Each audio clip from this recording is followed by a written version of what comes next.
Hi! Today I would like to show you how you can transfer files from Samsung Galaxy Z Fold3 to Motorola device. Start by accessing Play Store on both devices. After that, tap on the search bar and type Send Anywhere.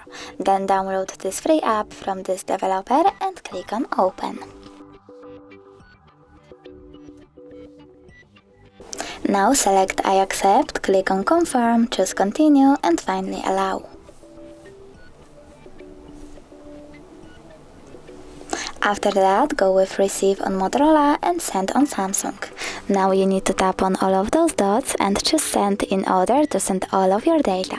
It will take some time though, so I will go into Photos category, select just one of them for example and tap on Send. Then click Got it, and from here we have two ways to connect. You can input this key over here and tap on Receive or Scan QR code. If you want to scan it, tap on this scanning icon over here on Motorola, select while using the app or only this time and point your camera at the code. Then we need to wait a bit.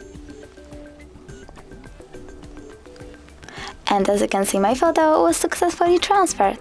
If you wish to check it out for sure though, you can always go into, in my case, Files, App, then choose Images and look for Send Anywhere section.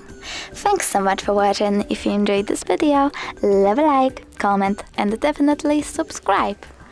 Bye!